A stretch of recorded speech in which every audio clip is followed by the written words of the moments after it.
Eu queria que você abrisse a sua Bíblia comigo aqui no programa Semeadores de Fogo. Estaremos ministrando a palavra de Deus. Abra sua Bíblia no livro de Mateus, também chamado Matitiahu no hebraico, no capítulo de número 19. Nós vamos meditar dentre os versículos 16 até o versículo de número 22. Você abre a sua Bíblia.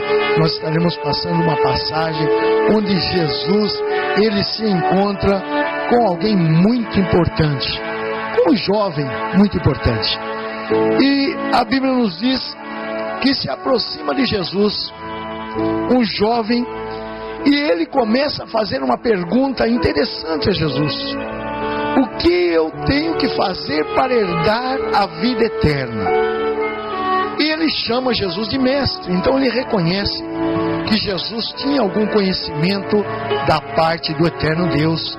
Jesus tinha um conhecimento da Bíblia hebraica, dos rolos da Bíblia hebraica, chamado Tanar, né?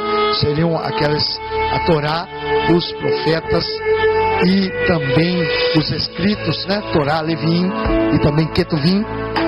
E ele então sabia disso. Ele chama Jesus: mestre, o que eu tenho que fazer para herdar a vida eterna? Ele indaga isso de Jesus e ele diz: bom mestre. Ele qualifica Jesus como bom, e Jesus, ele não quer reconhecer naquele momento que é bom. Ele diz: olha, moço, bom somente Deus. Mas ele fala: olha, para você chegar, obter a vida eterna, primeiro, você precisa obedecer às leis de nosso Deus. E aí ele passa a citar algumas leis, e ele vem citando essas leis. Jesus cita essas leis, e ele diz: olha, não mate, não adultere, não furte, não dê falso testemunho, honra seu pai e sua mãe, ame ao próximo como você se ama, como a si mesmo. Faça isso. E então esse moço, ele diz para Jesus: Senhor, tudo isso desde a minha infância eu já tenho obedecido. Aquele jovem, não sabemos quantos anos ele tinha, era um jovem.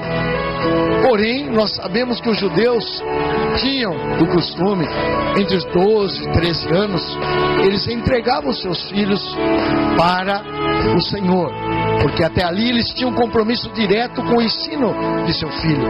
E depois dos 10, até hoje eles fazem isso, dos 12 aos 13 anos, eles fazem até uma festa, né, chamada de Bar Mitzvah ou Bat Mitzvah, que é o filho da lei, do mandamento, a filha do mandamento. E eles entregam e falam: olha, até hoje eu tive compromisso com você, mas a partir daqui você vai seguir sozinho com o seu compromisso com o seu Deus, com o nosso Criador, o nosso Deus eterno, o Deus da Bíblia, o Deus que as Escrituras Sagradas nos trazem.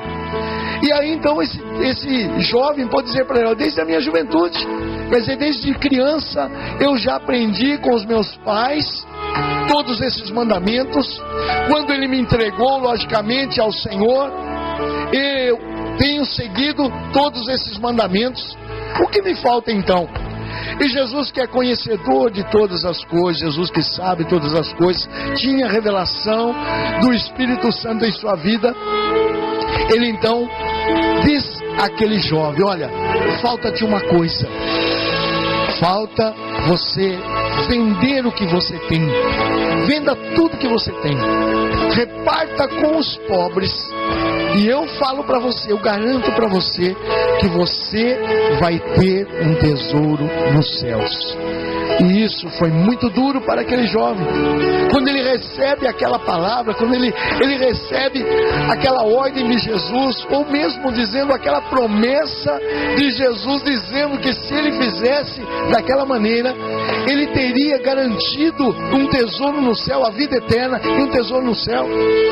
Então a Bíblia diz que esse jovem abaixa sua cabeça, vira e sai e volta no seu caminho.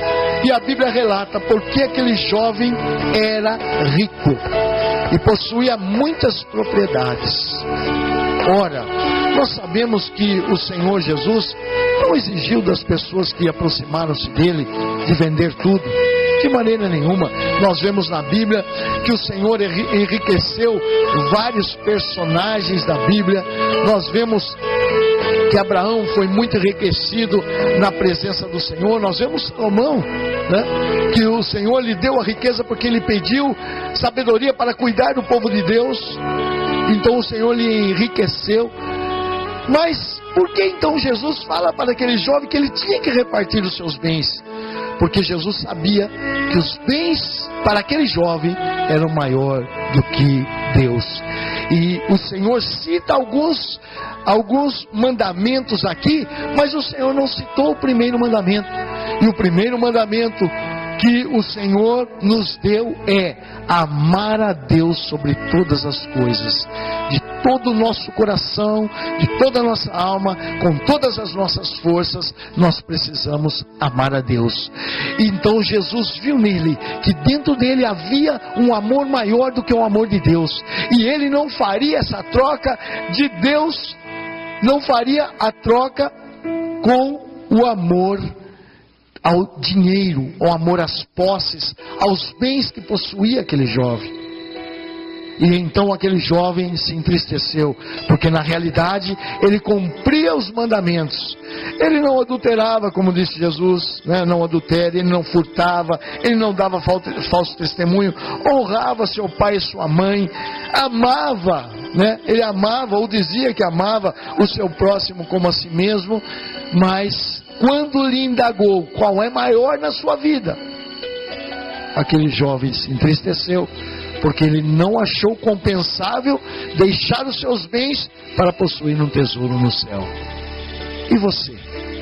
O que você tem maior na sua vida? Eu quero indagar de você nessa hora. Você que é jovem, você que está na flor da juventude, que tem toda a liberdade deste mundo, já alcançou a maioridade, está já com 18 anos, faz o que quer da sua vida, entre aspas, né?